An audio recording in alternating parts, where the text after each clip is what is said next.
Hey guys, I am going to talk a little bit about parenting under grace today. A sweet friend of mine, Linda, that lives in Canada, who I just adore, got a hold of me and asked me a couple parenting questions. And I love when she asks me questions because it really gets me thinking about things. And so I just kind of wanted to share with you a little bit about parenting under grace, where we're looking at consequences versus correction. Because when I posted in my video the other day about what was going on with my son and him taking the coins, and we talked about him having consequences for those actions, some of you asked me about like what the consequence would have been and what that would have looked like. And I think that we don't have all the answers. I wish I did, but the one thing that I know is when I take the time to stop and just ask God before I parent my kids, He always knows the answers, which is just awesome that we have that wisdom. And so Jay and I have been married. It'll be 20 years you're so sweet. 20 years this May, we're going to be married. And we have 4 kiddos. Our oldest is, how old is she? Oh, she's almost 16. So she's 15.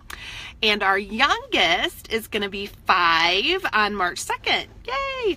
So we have a broad range. And I always joke with my daughter that she was like our trial and error. We learned a lot through her, and she's so sweet, bless her soul. She's such an amazing young lady.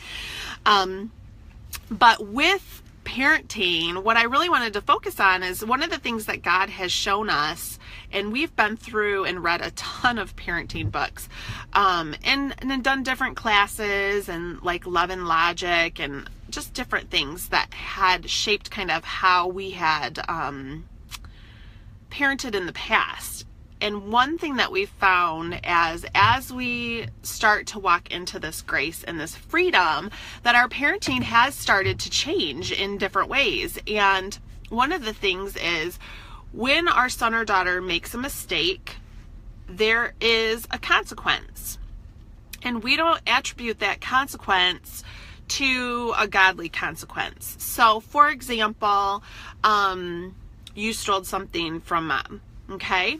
Now, there's a natural consequence that's going to happen in this world normally, and we talk to our son or daughter about that. So we would say, you know what, when you steal from somebody, not only are you breaking trust, so that person is going to have a difficult time trusting you because you were dishonest, so then you're going to have to work to rebuild that trust, but also, when you get bigger, if you do that, you can go to jail because we have laws that we are required to follow.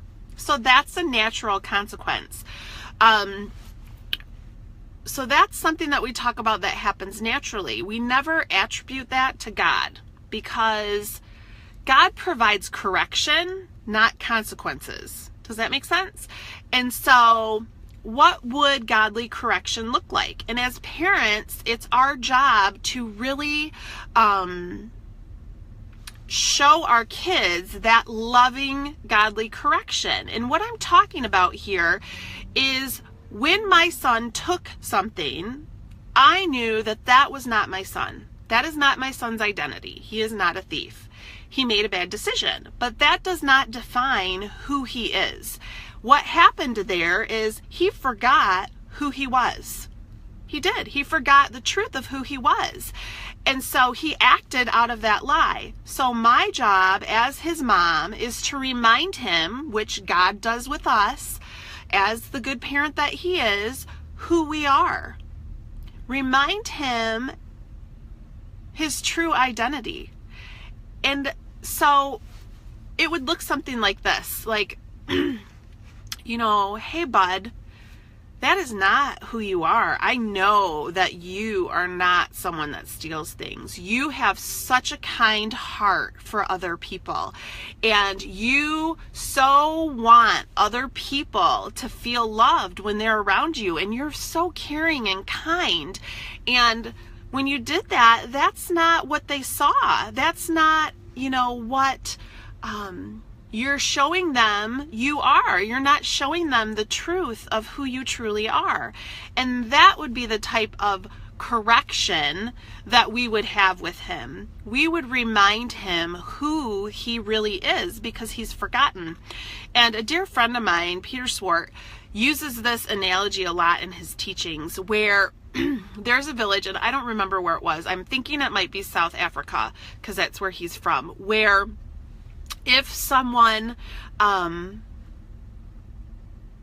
makes a mistake or does something, that's wrong, that the whole tribe will put this person out in the middle, and they will all surround him, and they will all speak life and truth and love into this person. Now imagine if you messed up, and we all know when we mess up, right? We all know when we miss it. We don't need somebody to tell us that we messed up. We know. But imagine being surrounded in that manner and having love and life spoken into you, what that would do to you. You know what I mean? It would remind you of who you are. It would lift you up. And really, that's what we as parents are called to do for our children. And really, not just our children. It could be our spiritual children, those that are around us that have forgotten who they are. And it's just that act of walking in love. And when we are allowing ourselves to be loved, God's love is just going to overflow effortlessly out of us onto those around us. And that includes our kids. And when we know who we are and we can see our children through God's eyes, we're not afraid of their mistakes. We're not afraid of them, messing up, because we know that that doesn't define who they are. We know that that's not the truth about them. And so, I just want to encourage you to just not be afraid of your kids making a mistake. Like, God's not afraid when we make a mistake. He already knew it was going to happen, and he loves us no matter what. And we can do that with our kids through his love in us. Don't hear me saying that you have to go try to do this and bring this forth in your own. It's a process. We didn't just, one day snap our fingers and say, okay, this is how we're going to parent from now on.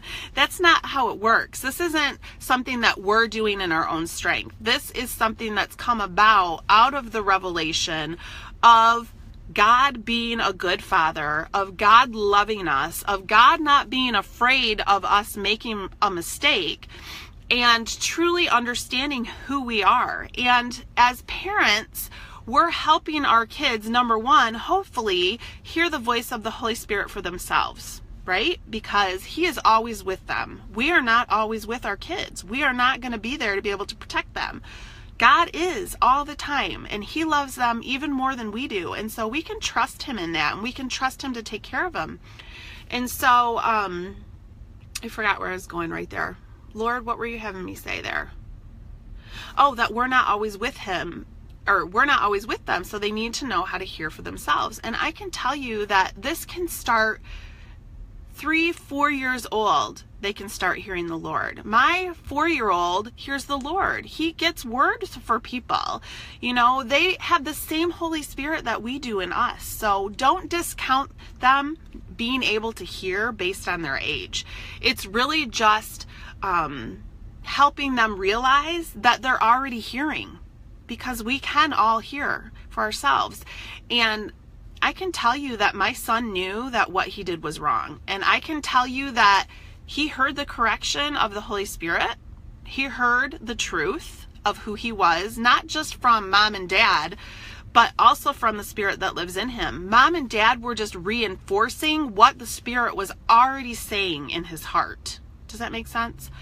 And so that's just my little ditty on parenting today in Grace. And if you guys have any questions, just throw them up there and I will get back to them when I can. And I just feel led to pray for you. Lord, I just thank you for each and every person that would watch this video. I thank you for each and every parent, either biological or adopted or spiritual, and that you would just give us an even greater understanding as to how to parent these blessings that you have brought into our lives. And I pray, Lord, that you would just give us your eyes for each and every one, that we could see them and the beauty of them and the amazingness of them through your eyes. And that no matter what they do, that they would know that our love for them was not based or conditional upon their actions and behaviors, that they would know your love through us, that they would see that we aren't afraid of them making a mistake and that we will always be there for them. That they would also learn to understand that there are natural consequences to their action in this world, but that those natural consequences do not define who they are. And so just help us be godly parents, Lord. Help us shine your love and life and truth on them as they go out through their day. So I hope you enjoyed this, and I thank you for watching, and you all have a great day.